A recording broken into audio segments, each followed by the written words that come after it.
अब पुनः युद्ध का संग्राम हुआ। रावण ने भी अपने सारे परिवार को एक एक करके सबको भेजा कि जाओ राम जी से युद्ध करना, और राम जी ने सभी को सभी से युद्ध में जीत गए महाराज। अब रावण आया फिर लास्ट में महाराज, और रावण को तो महाराज अजर होने का वरदान था महाराज, वो तो मर नहीं सके। राम जी ने कई बार बाण चलाए महाराज, लेकिन रावण को बाण लगे और पुनः जीवित हो जाए। राम जी बाण लगाए और रावण को बाण लगे ने पुनः जीवित हो जाए। लेकिन विभीषण खड़ा था और विभीषण ने इशारा करा कि बाण यहाँ लगाने से नहीं मरेगा। अरे प्रभु श्री राम, बाण इनके नाभि के वहां लगाओ, ये तुरंत मर जाएगा, तुरंत मर जाएगा। प्रभु श्री राम ने महाराज प्रभु का ध्यान करते हुए बाण लगाया, और बाण लगा करके और जिस प्रकार बाण छोड़ा और वही बाण रावण के नाभि के वहां लग करके उसी प्रकार रावण ने अपना प्राण छोड़ दिया। बोले रावण सरकार की जय।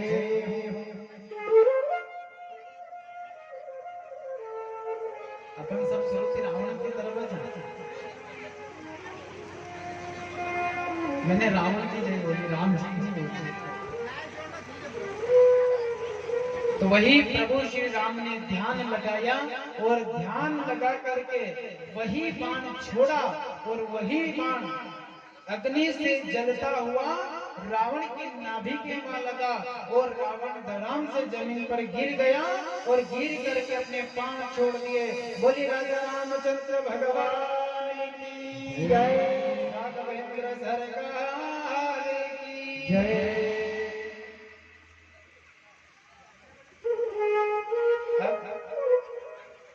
उनसे युद्ध हुआ। युद्ध होने के बाद पुनः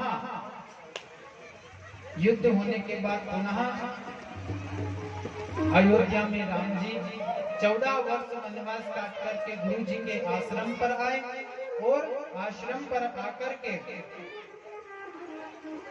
कुछ दिन बचे थे, आश्रम पे रुके, और वहां से जाकर के अयोध्या में भी कहा कि जाओ अयोध्या में जाकर के बोल दो कि प्रभु श्री राम 14 वर्ष वनवास काट करके पुनः अयोध्या आ रहे हैं।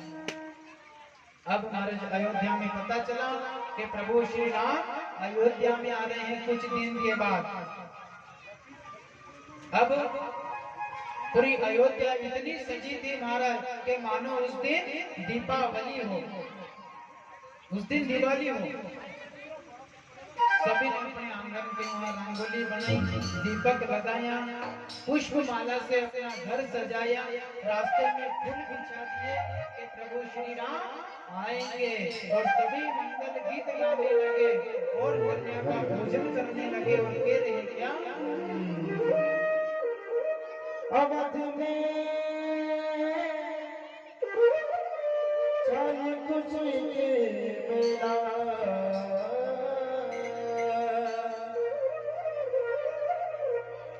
अवध में चाहे कुछ मेला लगा रे हो, लगा रे अयोध्यापुरी में लगा रे, अयोध्यापुरी में मेला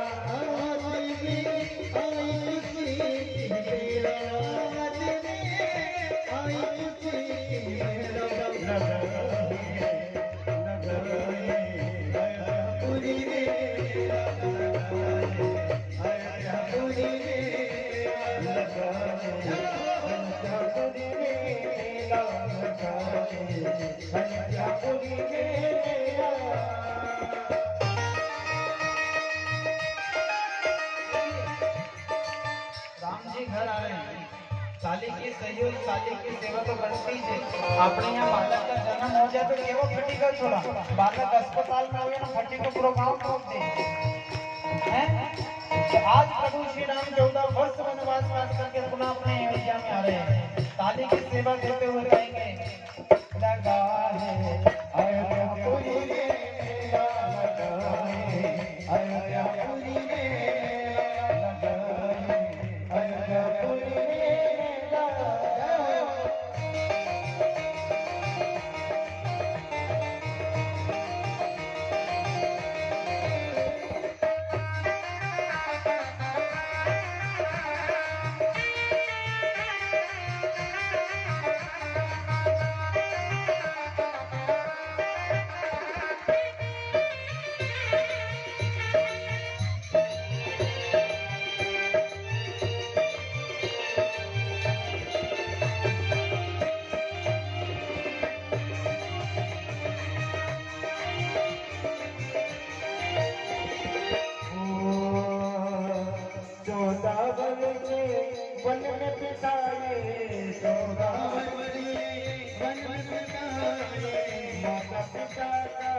वचन निभाए, माता पिता वचन निभाए, 14 वर्ष वन में बिताए, 14 वर्ष ये वन में बिताए, माता पिता का वचन निभाए, वो माता पिता वचन निभाए, घर में बढ़त के झमेला, घर में बढ़त के झमेला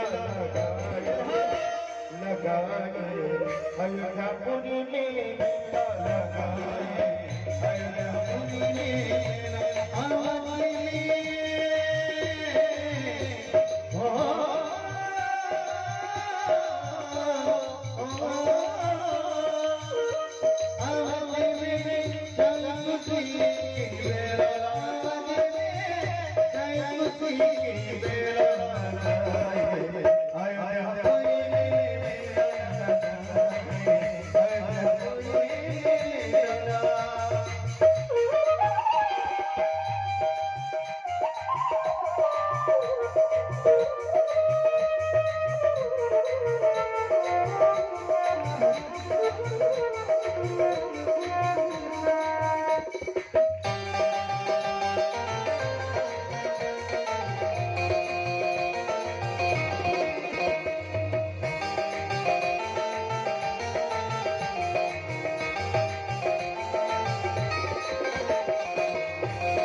सुमित्रा के गए, कौशल्या सुमित्रा के गए, कौशल्या सुमित्रा गए, इनके मन में आज खुशी बही, इनके मन में आज खुशी बही, रामन प्यारे मोड़ेगा, रामन प्यारे मोड़ेगा, अयोध्यापुरी में लगाए, अयोध्यापुरी में लगाए, अयोध्यापुरी में अवध में अवध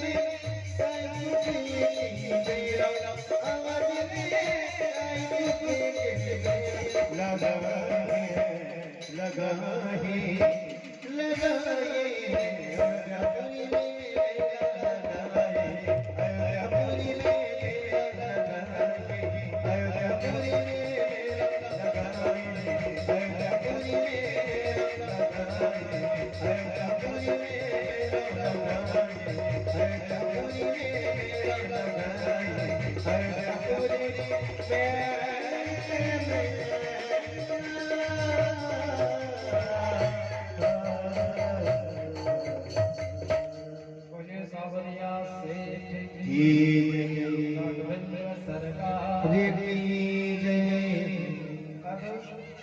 वही प्रभु श्री राम अयोध्या में आए। अयोध्या में इतनी खुशी हो रही है महाराज, मानो मेला लग रहा है। इसी प्रकार पूरी अयोध्या सजी हुई है। सभी राम का इंतजार कर रहे हैं कि प्रभु श्री राम अयोध्या आ रहे हैं।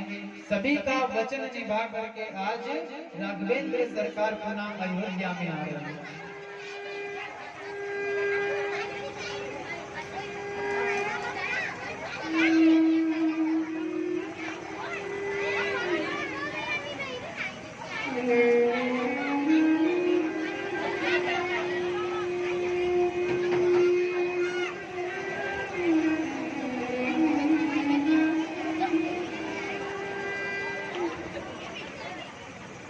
बोले सावरिया सेठ की जय। अब महाराज राम सीता लक्ष्मण आकर के पता चला पिताजी ने तो प्राण छोड़ दिए। सभी अपने रिश्तेदार परिवार से मिलन हुआ। मिलन होने के बाद सभी ने भगवान को प्रणाम किया और प्रणाम करके उसी अयोध्या में पुनः राम जी का तिलक हुआ और तिलक होकर के प्रभु श्री राम अयोध्या के राजा बने। अब यही आकर के अपन राम कथा को विराम देते हैं, क्योंकि राम कथा तो बहुत बड़ी है। क्योंकि अभी अपने को तो अभी कृष्ण जन्म भी करना, आज 5 दिन हो गए, 5वां दिन है और कृष्ण जन्म ही नहीं हुआ। कृष्ण जन्म कर ले कि वही 7 दिन की जगह 10 दिन करता, 3 दिन और आगे बढ़ेगा। उसी प्रकार, क्योंकि देखिए रामायण मनुष्य को जीना सिखाती है। क्या करती है? रामायण मनुष्य को जीना सिखाती है और श्रीमद् भागवत मनुष्य को मुक्ति दिलाती है, मोक्ष दिलाती है। क्योंकि भागवत जी में इतनी राम कथा कोई नहीं करे है 2 दिन की, चौथे दिन कृष्ण जन्म कर देना अपने, आज 5वां दिन को वापस समय गई 3 बजे। वही आगे जाकर के राम कथा को यही विराम करते हैं। आगे जाकर के वही इस पृथ्वी ने गाय का रूप धारण करा। क्या करा? इस पृथ्वी ने गाय का रूप धारण करा और वही गाय के अंदर सारे देवता लोग विराजमान हो। मैंने आपसे उस दिन मायरे में भी कहा था ना कि बनते कोशिश तो एक गाय अपने घर में रखना चाहिए। छोटा जो बालक होता है ना, वो गाय का जब दूध पीता है ना, तो वो उसकी बुद्धि बढ़िया रहती है, हमेशा आगे चलती रहती है, हमेशा आगे चलती रहती है। इसलिए हो सके तो आप एक गाय घर में रखो, अगर गाय घर में नहीं रखो तो कहीं गौशाला में एक जाकर के एक गाय का खर्चा उठा लो, लेकिन एक गाय का सेवा तो बहुत जरूरी महाराज। आज अपन देख रहे हैं ना, गाय इधर घूम रही है उधर घूम रही, कोई रखने की इच्छा नहीं करता कि घर पे गाय रखा। ने दिवाली आवे जब एवर ढूंढी ढूंढी ने ला के पूछो मत कि गाय की लक्ष्मी पूजन करा, सिटी वाला ने बाजार वाला ने सब एवर ढूंढे के पूछो मत। अब एक दिन आप गाय की पूजा करो, मैं आपको विश्वास है कि अपने घर लक्ष्मी आएगी। ने डायरेक्ट अगर गाय आपके घर रहेगी और रोज उसके दर्शन होगा, रोज उसकी सेवा होगी, तो लक्ष्मी कितनी आएगी? कितनी लक्ष्मी आएगी? बस खाली एक दिन पूजा कर दो, ढूंढी ढूंढी गाय, उस दिन गाय भी लेके नहीं आता, फेरी भी करना कहीं से पकड़ी नहीं लिया। एक गाय 4 धरती पूजे जाए। मैं गांव में या खेत में कहीं गाय आ जाए तो महाराज वो व्यक्ति यहाँ से न हट दो तो वो वहीं से न हट दो, गाय जाएगा। वो गाय जाती कहाँ थी? क्योंकि आज जो गाय के निमित्त में जो गाय की जो जगह है, वो जगह भी अपन ने ले ली महाराज। गाय के चरने की जगह नहीं छोड़ी अपन, वो जगह भी अपन ने रख ली महाराज। तो कहाँ जाए गाय महाराज, कहाँ जाए? गोचर भूमि भी अपन ने उसकी ले ली है और उसका निमित्त अपन खा रहे हैं। क्योंकि अपने से 5 पाप रोज होते, कौन कौन से? कि जब अपन सुबह उठते ना तो पृथ्वी पर पैर रखते हैं, ये भी एक बड़ा पाप है। और जब अपन झाड़ू लगाते ना तो उसमें भी कई चींटियां मर जाती हैं, कई जीव जंतु मर जाते हैं। और जब चूल्हा जलाते हैं तो चूल्हे के अंदर भी गर्मी, ठंड की खातिर गर्मी के लिए वो चूल्हे में कई जीव जंतु मर जाते हैं, कई लकड़ी में आ जाते हैं। चलने में, खेत पे जाओ तो महाराज फसल निकालने में कई पाप हो जाते हैं। तो कई पाप होने की वजह से अपने को घर पर जो पहली रोटी उतरती है वो गाय को देना चाहिए और दूसरी रोटी कुत्ते को देनी चाहिए, तीसरी रोटी कहीं अपने घर पे भगवान और ठाकुर जी तो उनको भोग लगाना। और 5 रोटी नहीं निकालोगे तो 1 ही रोटी मिलती, सबने 1000 रुपये जोड़ो।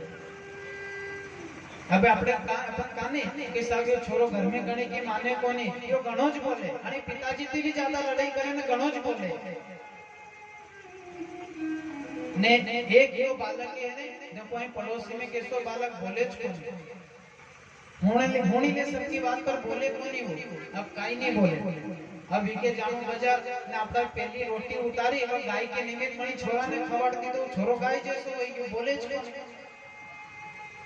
कई बोले।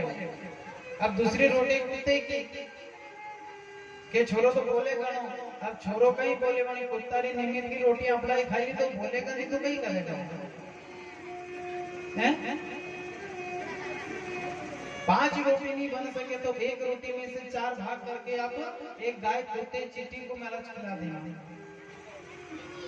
इतना उस रोज के पाप धोने के लिए ये एक रोटी का निवारण तो कर ही देना। वही हो सके तो आप जितनी गाय की सेवा करो उतना अच्छा रहेगा और उतनी ही लक्ष्मी आपके घर आएगी, क्योंकि गाय के पीछे ही पूरी कथा है। अगर माना जाए ना तो गाय के पीछे ही पूरी कथा है, क्योंकि सुख जिसमें है, जिस गाय में सुख है उतना सुख अपन में नहीं है। गाय के पीछे तो भगवान ठाकुर जी स्वयं रहे तो अपन क्या है? गाय के पीछे ठाकुर जी रहे, इसीलिए तो कहा है कि जिस घर में गैया पाली है उस घर में सदा दिवाली है।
Okay.